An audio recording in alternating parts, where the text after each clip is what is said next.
Le Seigneur soit avec vous et avec votre esprit. Évangile de Jésus-Christ selon saint Jean. Gloire à toi, Seigneur.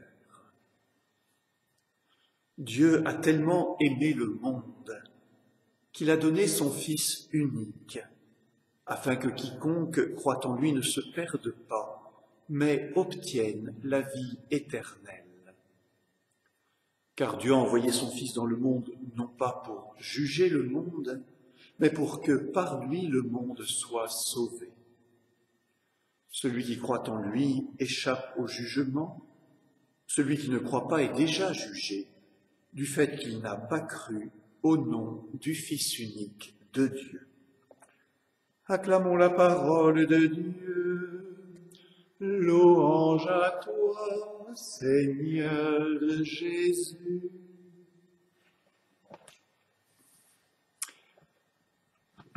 Frères et sœurs, peut-on aimer un inconnu? Peut-on aimer un inconnu?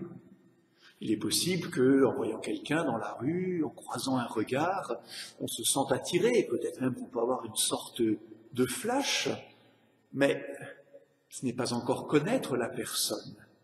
Et pour aimer vraiment, nous savons bien qu'il y a un long chemin de connaissance mutuelle. L'amour désire connaître. Qui es-tu? Comment t'appelles-tu? D'où viens-tu? Alors, pouvons-nous aimer Dieu s'il reste inconnu? Alors bien sûr, Dieu, lui, nous connaît, puisque nous croyons qu'il nous a créés, que nous connaît d'ailleurs mieux que nous-mêmes. Mais la réciproque est-elle vraie? Pouvons-nous connaître Dieu? La réponse n'est pas si simple. Peut-être d'abord faudrait-il répondre avec humilité, non. Nous ne connaissons pas Dieu. Pourquoi? Parce que Dieu nous dépasse infiniment, parce qu'il est au-delà de toute chose créée, parce qu'il est infiniment grand, infiniment bon, infiniment aimable. Et puis nos capacités de connaître sont très limitées. Donc en un sens, non. Nous ne pouvons pas connaître Dieu, en tout cas certainement pas par nos propres forces, par notre propre intelligence, par notre propre recherche, comme s'il suffisait de bien chercher pour trouver. Tout au plus, pouvons-nous, tout un chacun, avoir l'intuition de l'existence de Dieu, mais connaître Dieu est au-delà de nos forces. Et pourtant, oui, nous pouvons connaître Dieu et l'aimer d'autant plus parce que Dieu lui-même se révèle à nous et veut se faire connaître de nous. Et nous voilà aujourd'hui au cœur de cette solennité, de cette grande fête de Dieu Trinité, c'est-à-dire communion d'amour du Père, du Fils et du Saint-Esprit. Connaître Dieu, c'est une longue histoire. D'une certaine manière, elle concerne toute l'humanité. Et dans la première lecture, l'Église nous invite à nous arrêter sur la figure de Moïse. Moïse, vous le savez bien sûr, a conduit le peuple hébreu au désert et il a reçu au désert l'alliance. Et au cœur de cette alliance, les 10 commandements. Et donc, d'abord, il faut obéir à Dieu. Commencer par l'obéissance. Mais cela ne suffit pas. Le cœur de Moïse n'est pas rassasié par ce simple principe d'obéissance. Parce qu'après tout, on n'a pas besoin de connaître quelqu'un pour lui obéir.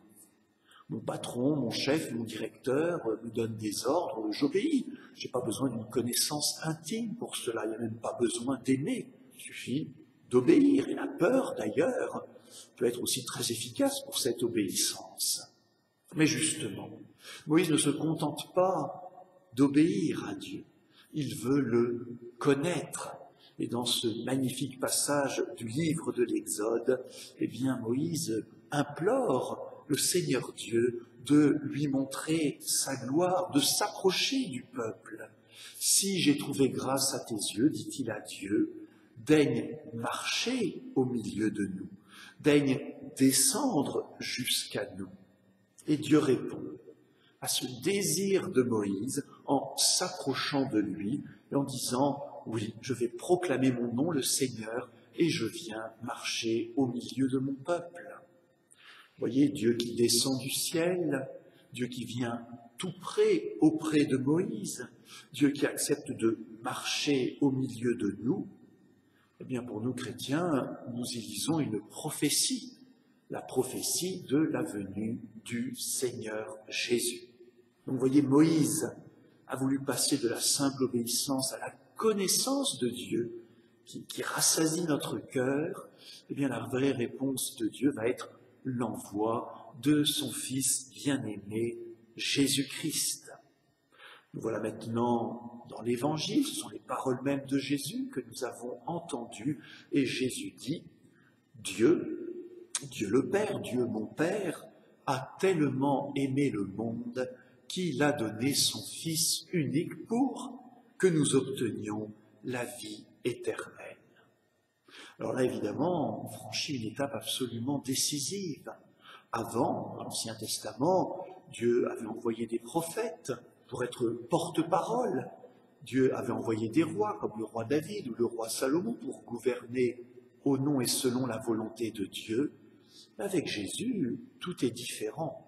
Parce que Jésus, il est la présence même de Dieu. Il est la parole même de Dieu. Il est la miséricorde même de Dieu. Il est puissance de Dieu. Il est pardon de Dieu. Il est enseignement de Dieu. Autrement dit, Jésus ne porte pas la parole, il est la parole.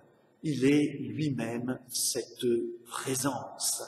Et du coup, ça change tout. C'est ça qui frappe les contemporains de Jésus, son autorité. Quand il pardonne, le pardon est donné. Quand il chasse les démons, ils sont chassés. Quand il n'enseigne pas comme les scribes, mais il enseigne avec l'autorité même de Dieu. Et donc, que les gens soient attirés ou choqués, ils saisissent qu'avec Jésus, Dieu est présent. Dieu est présent en Jésus, et en même temps, bien sûr, Jésus se réfère toujours à Dieu le Père, comme source de tout ce que lui, le Fils, fait. Tout ce que le Père fait, dit Jésus, le Fils, c'est-à-dire moi-même, Jésus, je le fais pareillement. Là, vous voyez, nous entrons déjà dans le cœur de le mystère que nous célébrons aujourd'hui, Dieu Trinité. Jésus, évidemment, ne remplace pas Dieu. Quand on l'accuse de blasphème, ça n'a aucun sens, puisqu'au contraire, Jésus rend présent, révèle Dieu le Père. Et donc il y a tout à la fois cette unité intime, fondamentale du Père et du Fils, Dieu unique, et tout à la fois le Fils se présente comme distinct du Père, comme son Fils, sa parole, son image. Alors comment saisir ce mystère? Peut-être nous arrêter quelques instants sur ces expressions justement de Fils et de parole. Oui, Jésus-Christ est le Fils unique du Père. Mais attention, évidemment, ce mot de fils est un mot très humain. Pour nous, il évoque une famille, papa, maman, le fiston, il évoque l'union conjugale, il évoque une naissance qui est une création. Or, de tout cela, il n'est pas question dans cette relation éternelle de Dieu le Père à Dieu le Fils. Dans la profession de foi, nous disons engendrer, non pas créer, c'est-à-dire pas une naissance comme s'il n'y avait rien eu avant, éternellement. Dieu le Père donne vie au Fils. Éternellement, le Fils se reçoit du Père dans cette relation éternelle d'amour.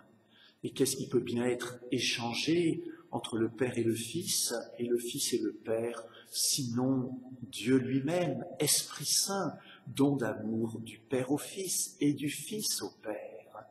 Et vous voyez que tout d'un coup, nous entrons dans une nouvelle connaissance de Dieu. Non pas seulement que Dieu existe, non pas seulement que Dieu est unique, non pas seulement que Dieu nous a créés, mais que Dieu nous aime en étant lui-même amour. Dieu est amour. Mais cet amour étant lui-même, il est cet amour éternel du Père au Fils, du Fils le recevant du Père. Cet amour, c'est l'Esprit Saint qui unit le Père et le Fils.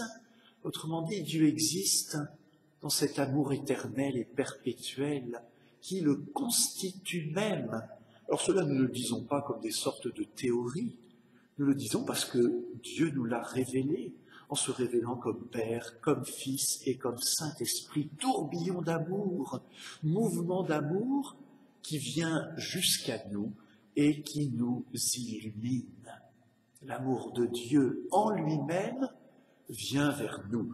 Dieu a tellement aimé le monde qu'il a donné son Fils unique pour que nous obtenions la vie éternelle qui est de participer à cet amour.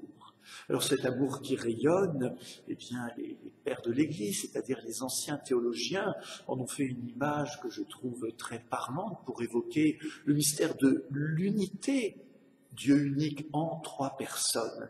Ils ont pris l'image du soleil.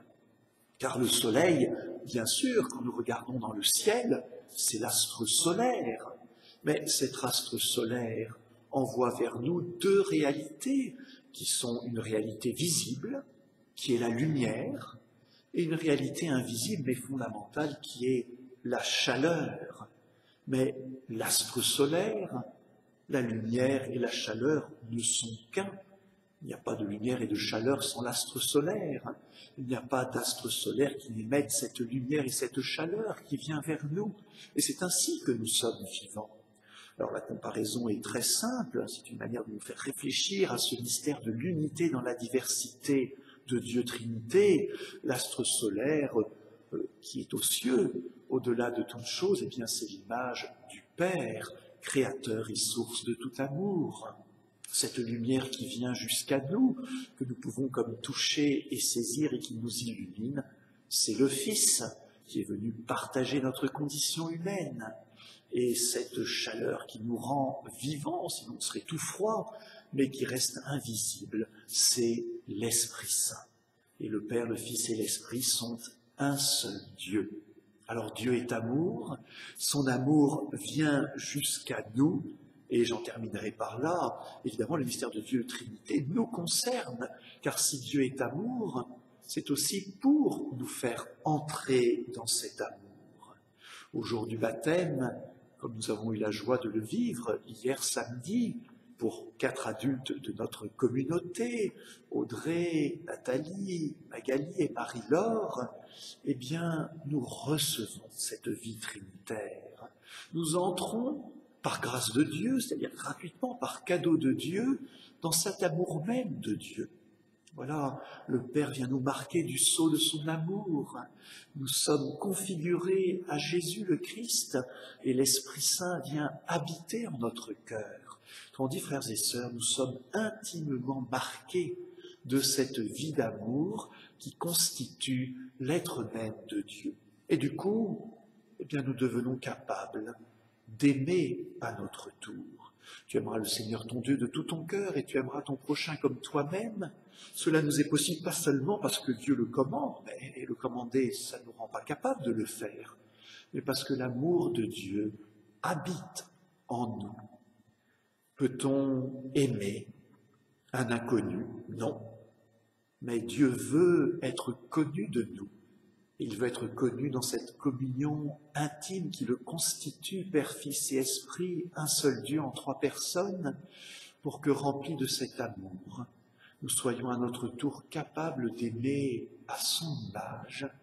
Oui, béni sois-tu, Seigneur, de nous révéler ton amour, de te faire connaître de nous et de nous rendre capables d'aimer à notre tour. Amen.